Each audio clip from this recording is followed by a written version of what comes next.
All right, welcome everybody to BUS174 Electronic Commerce. This is chapter 2, and we're going to talk about e-commerce business models and concepts. And so, I guess to start off with, I have posted the assignments in iLearn for the remainder of the course.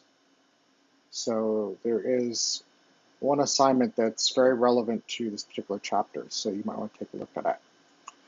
All right, with that, let's talk about this particular chapter in the book and the concepts associated with it. So first of all, I want to pose the question of Twitter. Obviously, a lot of people use Twitter, okay? But do you think that Twitter is ever going to have a business model that actually works for them, makes them a ton of money, makes them a very valuable company? I don't know. I'm still trying to figure out what purpose Twitter actually solves from a business perspective to make it a necessity. And so if you look at Twitter, they've really struggled to develop a profitable business model and also maintain growth. Most of their revenue comes from advertising, and advertising can have peaks and valleys. So think about that as you go through the material in this chapter, and I'd be interested in what you think about this in the discussions. All right, so let's just go ahead and get started. So with respect to e-commerce business models, let's start off with business models in general. So a business model is just a set of activities that we plan in order to result in profit in the marketplace. And so we have a set of elements for a business model. And as part of the one of the homework assignments, you'll be doing a business model canvas, excuse me, forgot what it's called, a business model canvas for some fake business that you might want to start with your friends, okay, or start individually. And so the 8 key elements of a business model include a market opportunity. So what is the market opportunity that's out there? Why would you start a business? What value proposition do you offer your customers? What is your revenue model going to be? What kind of competitive environment do you find yourself in? Do you have the right management team? What's your organizational structure going to look like? What's your go-to-market strategy? And what's the competitive advantage that you offer over other companies? And so you start off by developing a business plan, and that's a document that really describes your business model. So we use that business model canvas to help us develop the business plan. And if you take technology entrepreneurship, which is, I think, BUS173, if I'm not mistaken, it's a great course to go through and actually simulate the creation of a business in the technology industry. Okay? And so for an e-commerce business model, this is just a business model that aims to use the qualities of the internet to generate profit. So let's start with value proposition as one of the key elements of a business model. And so what is the value that your company's product or service brings to the needs of your customers? Okay.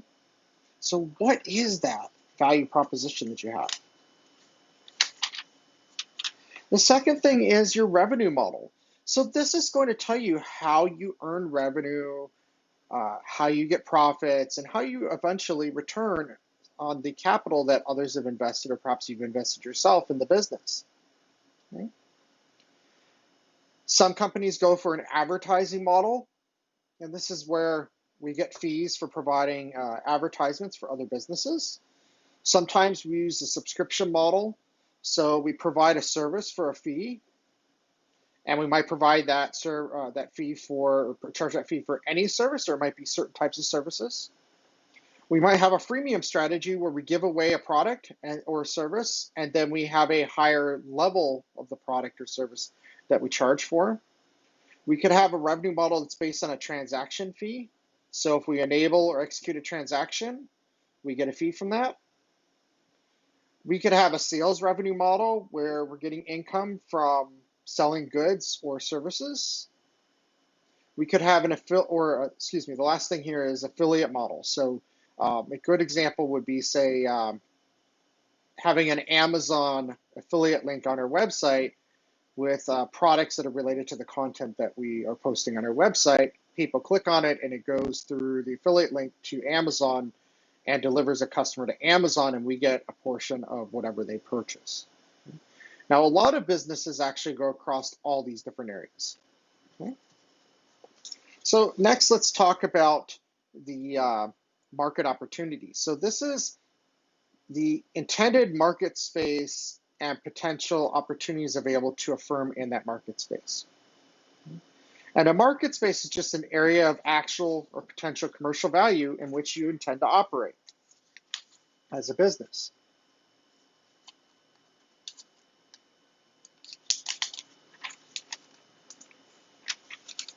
All right.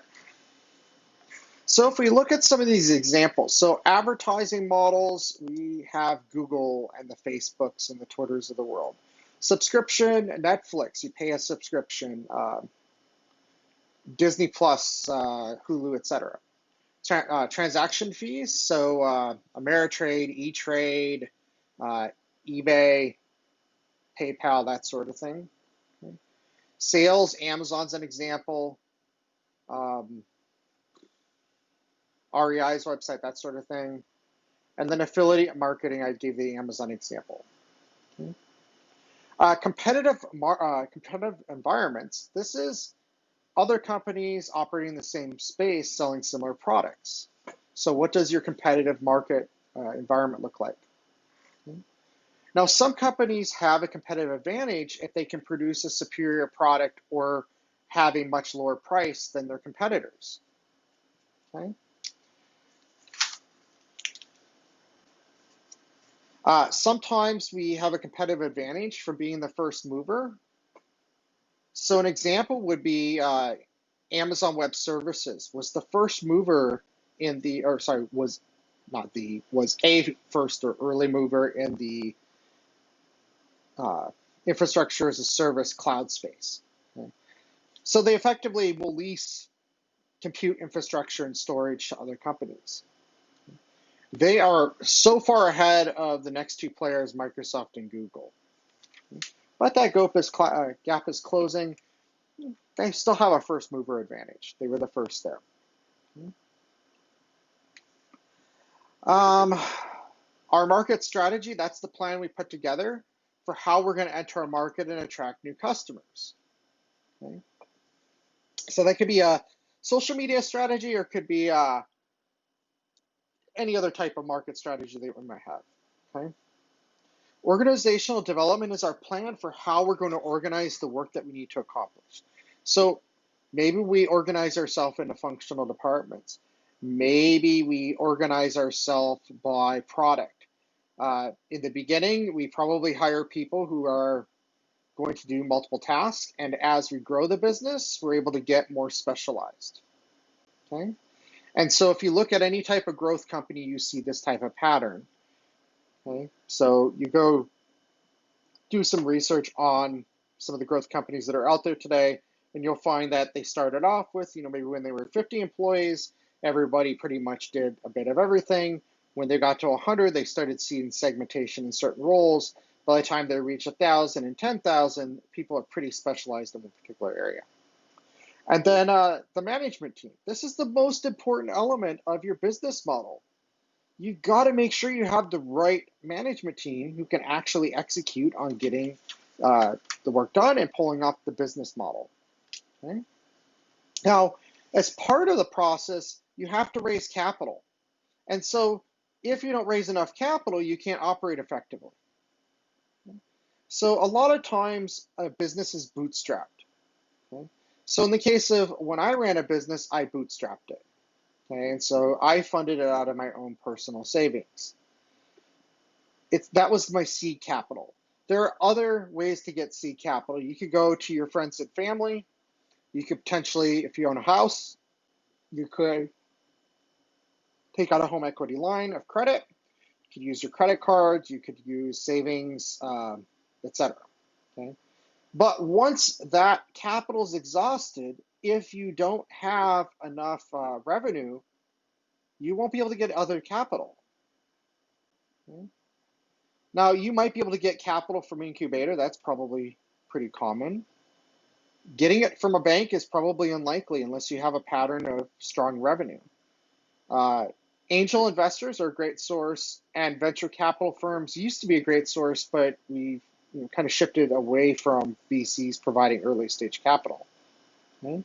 Another way is to have a strategic partner. So I've seen startups that have strategic partners who bring in funding pretty early on. Okay. Now, in order to sell your business to these potential sources of capital, you need to develop your elevator pitch. And I look at this as a 60 to 90 second. The book says 2 to 3 minute. Personally, I've never sat in an elevator for 2 to 3 minutes, so I think that's a bit long. But being able to have a concise, to the point elevator pitch and rehearse it so you've got it memorized, okay, would be very important. Now, incubators, I mentioned that briefly. So incubators can provide a small amount of funding as well as services. So Y Combinator, 500 Startups, Techstars, these are all organizations that do incubation of businesses. The next level is angel investors. So a lot of times, you may not be able to start through an incubator. And by the way, an example of an incubator would be in the HBO series Silicon Valley. In the early episodes, Pied Piper is part of an incubator at curly-haired guy's house, but I can't think of his name. Okay. Angel investors are wealthy people who might kick in money for a share of the business. Okay. They're typically the first outside investors that you have. Okay. Then you have the professional venture capital investors who manage funds for other investors. That's a little bit more difficult when you're getting started, but once you've gone through your angel round, you can usually find VCs for your subsequent rounds if the business is doing well. It's harder to fund a business if it isn't doing well, though. Okay. Crowdfunding, this is where you get money from the general public, okay, maybe customers. And crowdfunding has also expanded it into equity-based crowdfunding. So instead of just getting the product when it's available by funding that way, we now see crowdfunding where you get a piece of the company in the form of equity or stock. Okay. So now let's move on to categorizing these e-commerce business models. So these can be categorized into different categories. And historically, B2C and B2B are the two main ones that we've seen, and they've been in use for as long as we've had e-commerce, really. B2B, B2C, those are kind of the first terms used back in the early 2000s and late 90s. So let's talk about some of the major B2C models. So the first is e-tailer. Okay? Amazon's an example of an e-tailer. It's similar to a traditional store, but it's only on the internet. There are also e-tailers who are bricks and mortar based, or bricks and clicks, I should say. And so those are like REI, Barnes and Noble, Staples, Walmart. Okay.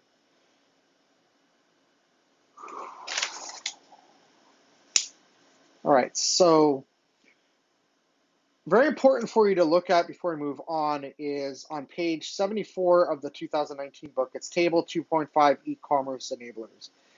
I recommend that you take a look at that document and either memorize it or make a copy to have as a reference, okay? I'm not proposing to take a picture of it, but write down this information. It's a good compilation of information that I think would be helpful to you. These are some companies you can go to if your boss ever asks you for, hey, go find me X. Now you've got a list to start from. If you search for these companies now, you'll find their competitors, so you'll have a lot more choices. But it gives you an idea of some of the services that you can get from different companies that are out there. Okay? Let's go on. So the next thing is a community provider. So a community provider is where we bring together people with common hobbies, perhaps, and people can meet online. So social networks fit into this category. So the Facebooks, the LinkedIns, the Twitters, the Pinterest, etc. Okay. Then we have content providers. That's another type of business model. The Wall Street Journal, New York Times, Netflix, Disney Plus, HBO Max, etc. Okay. And so those revenue models associated with that are advertising, subscription, and then there can be affiliate fees as well. Then another type of business model is content provider. I'm sorry, that was what I just said. My bad. Portal is the next one. And so we can have portals like Google, Yahoo, Facebook. Okay. This also is where search capabilities fit in, okay, which unfortunately there aren't many search providers anymore. Okay. Another type of business model is transaction broker. So E-Trades, Expedia, Orbitz, Travelocity. That's probably a good enough example. Market creators, where we create a marketplace and we bring buyers and sellers together. So Etsy, eBay, Airbnb, Uber, Lyft, those sorts of things. Okay? And then the last area here is service provider. So a company makes money by selling some sort of service, not a product. And so Rocket Lawyer is an example of that. Right? Now, certain sectors are extremely competitive, and there may be barriers to entry. So barriers to entry are the total cost of entering a new marketplace. So entering the infrastructure as a service marketplace is incredibly expensive. And so it's very difficult for new companies to break in. Amazon was one of the first players. Microsoft broke in, but it cost them many billions of dollars to do so. Google broke into the market, and they're still struggling to grow that business. It's cost them billions of dollars. Okay, so that's not an area where you're going to be able to get into pretty easily. But software as a service has a much lower barrier to entry, so it's very easy for organizations to break into the software as a service area. And so the software as a service providers can stand something up very quickly and inexpensively thanks to the IaaS area, which is infrastructure as a service, having very low costs associated with it. Okay, because it's very cheap for a SaaS provider to buy Amazon Web Services. Okay, let's go ahead and move on to B2B, business to business. Okay, this is where we have businesses doing commerce with other businesses. So an example would be e-distributors. Okay. Grainger is an example of a company used by other companies for a lot of their supplies. So say you work for a fast food restaurant. Chances are your business is getting its supplies from a company that's an e-distributor, Grainger being one example. On the food service side, Gordon Food Service or Cisco are examples of just e-distributors or traditional distributors for food service industry. E-procurement, these businesses, they are a firm and they create a digital market for buyers and sellers to transact. Okay, so this is used in supply chain management. We have exchanges. This is an independent marketplace where suppliers and purchasers can conduct transactions. We can have industry consortium, and this is where we have an industry-owned vertical that is open to select suppliers. Okay, so an example, industries like the auto industry and the education industry and the government, they all have their own industry consortiums for that sort of thing. Okay? And then a private industrial network is a network that's created by partners. So for example, Walmart might have a private industrial network with Procter & Gamble because they do a ton of business with that particular conglomerate. Likewise, Target might have a private industrial network with, I don't know, Archer's Farm or something like that. Um, let's talk about a little bit about processes and structures and strategies. So industry structures are how players in an industry are structured and their relative bargaining power.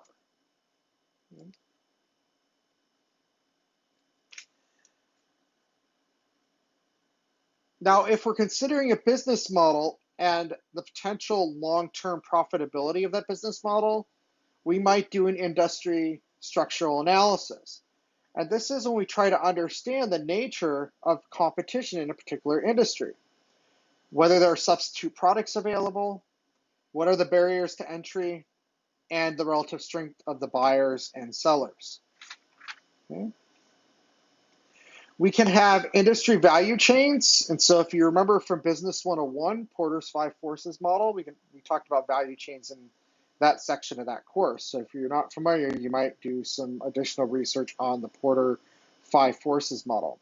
But we have value chains, and this is a set of activities that we perform in an industry that transforms raw inputs into the outputs.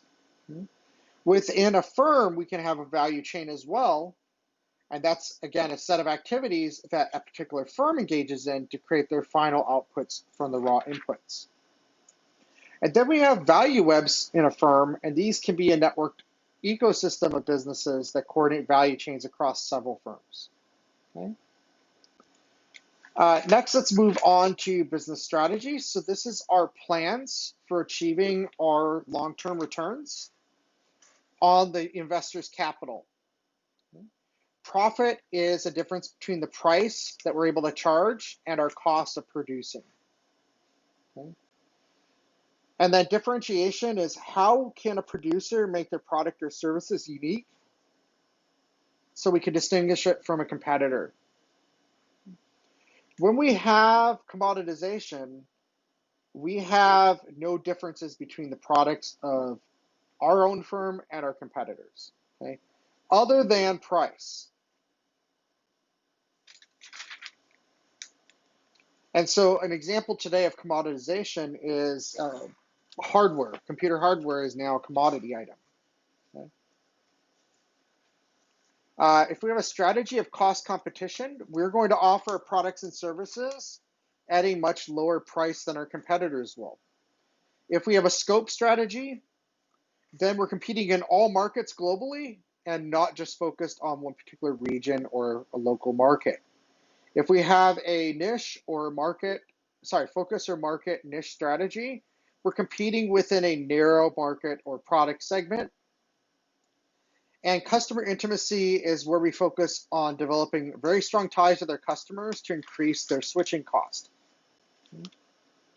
There are organizations and industries that are able to produce products that are so extremely sticky because of the switching cost that customers just never leave what they're selling and continue to buy year after year after year.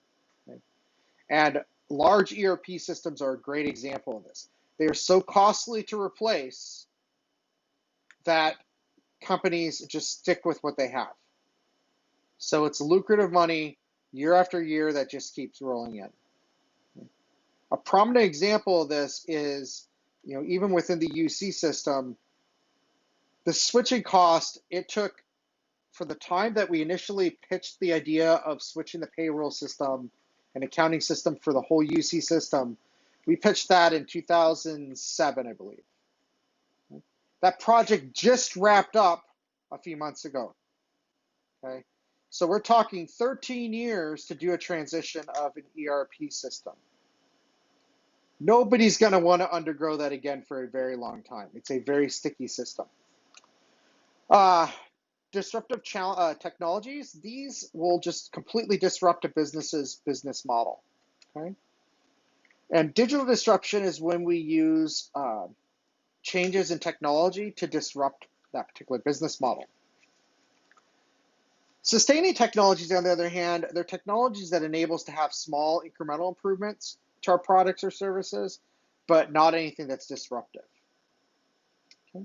And then disruptors are the entrepreneurs and businesses that lead business model disruption. And a great example of that would be in the activity space, a company called Active Network. They basically reinvented the activity space. It used to be if you wanted to run in a marathon or triathlon, and some of you may do that sort of thing, you had to register by mail and mail a check to an organizer. But Active built a platform that allowed for electronic commerce to occur. So now you could have a race organizer who could get even more participants because they can broadly advertise it to other people with the same interest.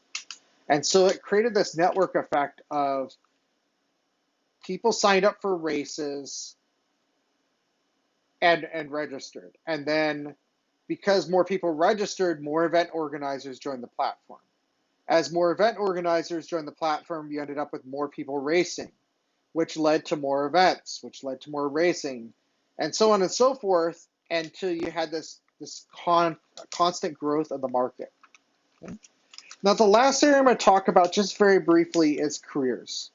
And I will do an Ask Me Anything session about careers in more detail, but just in e-commerce is a broad area, and so there are a lot of opportunities for different types of jobs. So you might have marketing jobs. You might have product management jobs, product marketing jobs, DevOps jobs,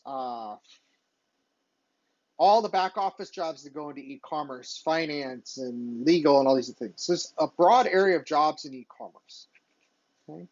And the qualifications are going to vary by job, but it's a hot area to get jobs. Is any type of business that's doing anything related to the internet is a hot business to get into. Okay? With that, that's it for this week's lecture.